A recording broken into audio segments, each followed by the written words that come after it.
Story time with Fergie and friends. Hello, it's Story Time with Fergie and friends. Hello, and I'm here from Ventura Boulevard and Studio City, and it's so exciting. I'm at Annabelle's book club, and I'm so thrilled to say that Annabelle is stocking my book here. It's called Charlie, Blue and Larry the Lamppost, and this is for my sister in Australia because she has a dog called Blue. Do you know that? It's a Great Dane. So this is for my blister sister. Hello, Jane. Hello, Stinky Winky. How are you, Auntie Stinky? Don't worry, girls and boys. I do call her Stinky, and she calls me Stinky too. So that's okay. And there is a book I'm going to read to you next time. It's called Inky Winky Stinky Dinky. Anyway, today we're not going to do that. Today we're going to read Charlie, Blue and Larry Lamppost. So everybody, hello, mums, dads, girls, boys, aunts, uncles, granny, grandpa. Do you know that naughty elf has stolen my glasses? I know. Are they on my head? Or has she stolen the glasses? Ha ha. Thank you, elf. Hello. Okay, so here we go. Right, onwards and upwards and ready, off we go. Oh, look at my very lovely slippers. Have you got your slippers on? These say love on these slippers.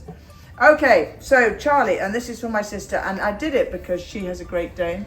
And I once knew a little boy who loved the light from the lamppost, so I called it Larry the Lamppost. Before Blue came, Charlie was lonely. Mum had forgotten how to smile since she lost her job.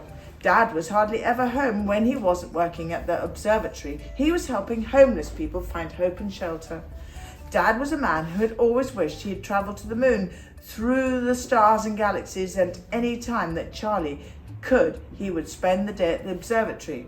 Charlie tried his best to make his mum happy. He would find flowers tucked in tarmac and realise how strong and brave the flower must be to fight through and bloom. He looked at the flower stall and thought Mum would be happy if he returned with a new friend, Billy Barrow, who was filled with beautiful flowers, because Billy Barrow was a wheelbarrow. He always managed to see hope and colour through the darkness and wondered if it was because of his love of stars and maybe a little stardust had landed on his head. He used to giggle to himself. Well, I agree with that. Come back, Dad. Please come home more, he always wished. And one day his wish came true. Dad came home and in his arms was a little puppy. He would grow up to be a Great Dane called Blue. Ha ha ha ha. There you have it, Auntie Dinky Stinky. Charlie and Blue went everywhere together, and suddenly life for Charlie was not so lonely. Somebody understood him. When Blue would lift his leg to mark his territory on the side of Billy Barrow, Billy would say, "What are you doing? What are you doing?" Charlie would laugh. He actually laughed for the first time in ages. Billy didn't laugh though. When Charlie arrived at school with Blue, one of his father's homeless friends would sit outside and mind Blue until Charlie came out. It was Charlie and Blue's way of sharing kindness. We should all be sharing more kindness. Charlie knew what it was like to feel alone. He even donated his sandwich every day.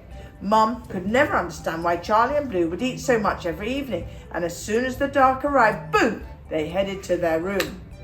What Mum didn't know is that every night when it got dark, Charlie would see Larry the Lamppost come alive and shine his light on Charlie, and the adventures would begin.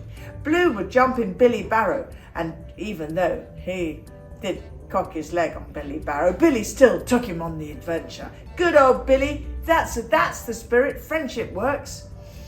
Billy Barrow and Charlie rode Larry, and off out into the night skies they travelled to explore the stars and the interesting shapes his dad told him about but never had time to show him. He watched in wonder as the constellations took shape before his eyes. Each night he would discover a different shape to behold. The great bear bowed at him. The bird of paradise smiled at him. How exciting. The Southern Cross marked his journey. The giraffe stood tall and strong. The eagle guided his way. The ram was strong. Charlie and his friends would gallop in and around each star in the constellation, weaving themselves through the night sky with a magical trail of light that beamed behind them from Larry the Lampost's magical glow. It could be seen from far and wide, and no one would know of the galactic adventures Charlie and his friends would have together.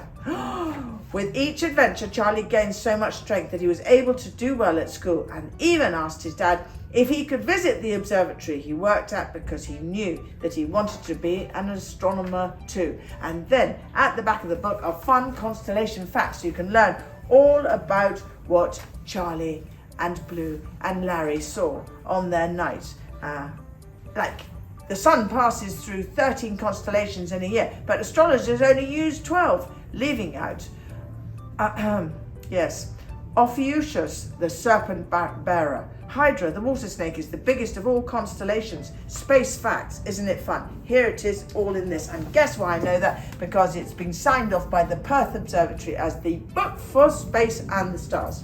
So, there we have it. Thank you so much, Auntie Stinky, for giving me this idea to write about Blue, Charlie and Larry the lamppost. Off we go. Thank you. Storytime with Fergie and Friends. And we are live at Annabelle's Book Club. And it's so exciting. And for any of you who want to know, Annabelle started this because for a love of books, and now she has her own store. So we cheer, really 3 huge cheers for Annabelle from my elves. I have a few elves can shout, yay!